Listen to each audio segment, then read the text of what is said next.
It didn't happen on a red carpet or outside a premiere. It happened in the most ordinary place possible. A shopping mall filled with weekend noise, fluorescent lights, and people who weren't looking for a headline. Jamie Dornan was there without obvious security, dressed down, moving through the crowd like someone trying not to be noticed. That was when the phones came out. At his side was a woman no one recognized. She wasn't Amelia Warner, and she wasn't anyone the public could immediately place. She walked close enough to suggest familiarity, close enough that a single photograph could do serious damage. Within minutes, the word, "spotted," began circulating, carrying far more weight than the moment itself deserved.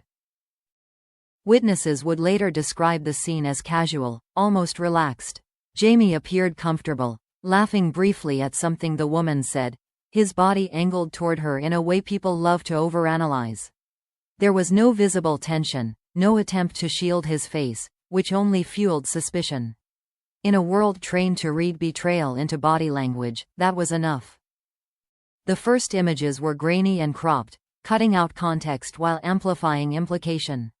A hand gesture frozen mid-motion looked intimate when removed from its sequence. A shared smile, captured out of time, became evidence instead of coincidence. The internet didn't wait for clarity, it rarely does. Speculation moved faster than fact, and by the time the images spread beyond private messages, a narrative had already formed. Headlines leaned into ambiguity, repeating the phrase, "mystery woman," as if it were a confirmed role. Comment sections filled with assumptions, some sympathetic, others accusatory. Silence from Jamie's camp only made the story feel heavier. What stood out to seasoned observers wasn't just the rumor itself, but how quickly it escalated. There was no confirmation, no denial, no immediate attempt to correct the record. For someone known to protect his private life so fiercely, that absence felt intentional, or at least strategic. The delay created space for imagination to take over. Friends of the actor would later say the timing couldn't have been worse. Jamie had been keeping a low profile, focusing on family and avoiding unnecessary exposure. Being seen so publicly, in such a casual setting, went against his usual instincts. That contradiction alone made the situation feel off. As the story gained traction, details began to mutate. The mall became a secret meeting, the casual walk turned into a date, and the unknown woman was described with increasing confidence despite no verified information. Each retelling added certainty without adding truth. By the end of the day, many readers felt they already knew the outcome. Behind the scenes, pressure mounted quickly. Publicists monitored the spread, watching how fast speculation hardened into belief. Every option carried risk. Speaking too soon could amplify the rumor. Staying silent allowed it to grow unchecked. The decision to wait wasn't passive, it was calculated, though not without cost. What most people didn't consider was how fragile context is when stripped away. A shopping mall offers no controlled environment, no curated angles, no agreed narrative. Anyone can see anything, and anything can become something else online. That randomness is precisely what makes such sightings dangerous. Those closest to Jamie reportedly understood the seriousness immediately. This wasn't just gossip, it was a test of credibility and trust. The longer the story lived without correction, the more real it became to those consuming it.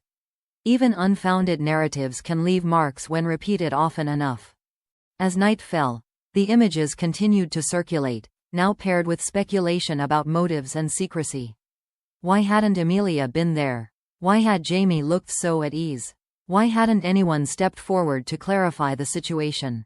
Each unanswered question sharpened the sense that something was being hidden. But the truth, still unrevealed, sat quietly behind the noise. The woman's identity, the reason for their meeting, and the actual nature of the interaction remained unknown to the public. What people were reacting to wasn't reality, but the discomfort of not knowing. In that gap, judgment thrives. By the time the story reached peak visibility, the damage was already forming. Reputations don't fracture all at once. They crack incrementally, under repeated pressure. Whether the narrative was fair no longer mattered as much as the fact that it existed. The sighting had become a story, and the story demanded resolution. For now, all anyone could say with certainty was that a brief, ordinary moment had been transformed into something else entirely. A walk through a mall had turned into a question mark hanging over a carefully guarded private life. And until the truth surfaced, the mystery woman remained exactly that, a placeholder for every assumption people were ready to make. The shift began quietly, not with a headline correction, but with small details surfacing from sources who were willing to speak once the initial frenzy slowed. The woman seen with Jamie wasn't hiding, and she wasn't unfamiliar to those in his inner circle. What made her a mystery to the public was simply that she had never been part of the public narrative before. As journalists dug deeper, the context that had been missing started to take shape. The meeting wasn't planned in secrecy, and it wasn't spontaneous in the way gossip suggested. It had a practical purpose, one rooted in everyday logistics rather than romance. The mall, far from being a romantic backdrop, was chosen precisely because it was neutral and ordinary. The woman's identity, once confirmed, reframed everything that had been assumed. She was connected through family and long-standing trust, someone whose presence in Jamie's life had never required explanation. Their familiarity wasn't new, it was simply unseen by an audience accustomed to curated appearances. The comfort people misread as intimacy was, in reality, familiarity without performance.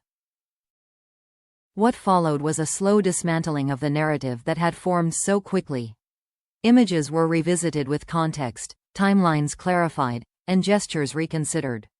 A laugh that once looked secretive now appeared casual. The absence of distance no longer implied closeness beyond what was appropriate. The story didn't collapse dramatically, it softened, losing its sharp edges. Behind the scenes, the impact of the misunderstanding had already been felt. Even unfounded rumors carry emotional weight, especially when they touch the most private parts of a life deliberately kept out of view.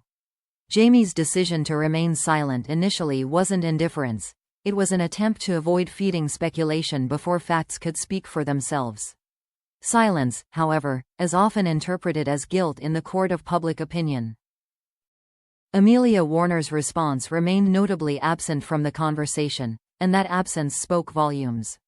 There were no public reactions, no defensive statements, no visible cracks. Those close to the family understood that this restraint was intentional, a refusal to dignify assumptions with reactive emotion. Stability, in moments like these, is often expressed through quiet confidence rather than denial. As clarification spread, attention shifted from accusation to reflection. The speed with which the rumor had grown prompted uncomfortable questions about how easily ordinary moments are transformed into evidence.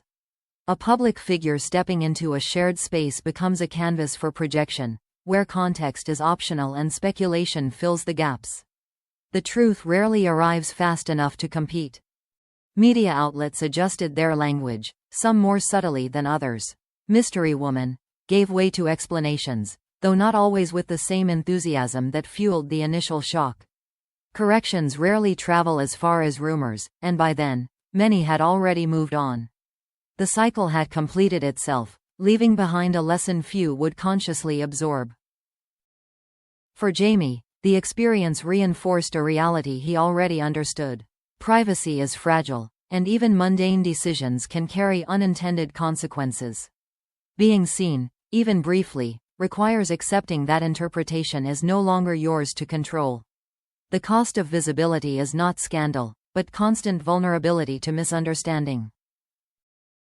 The truth, once revealed, didn't offer the satisfaction some had expected. There was no dramatic reversal, no betrayal exposed, no hidden romance uncovered. Instead, there was a reminder that not every story hides a twist worth chasing. Sometimes, the truth is simply less exciting than the rumor that replaced it. In the days that followed, the sighting faded from prominence, replaced by new distractions. Yet for those who had watched the narrative unfold, something lingered. The ease with which certainty had been constructed from so little evidence was unsettling. It exposed how quickly perception can overpower reality when context is ignored. What remained was a quieter takeaway, easy to overlook but hard to dismiss. In a world where cameras are always ready and stories form in seconds, truth is often an afterthought. The mall encounter was never about secrecy or deception. It was about how quickly ordinary life becomes extraordinary when seen through the wrong lens. And perhaps that is the most uncomfortable revelation of all. Not that Jamie Dornan was hiding something, but that so many were ready to believe he was.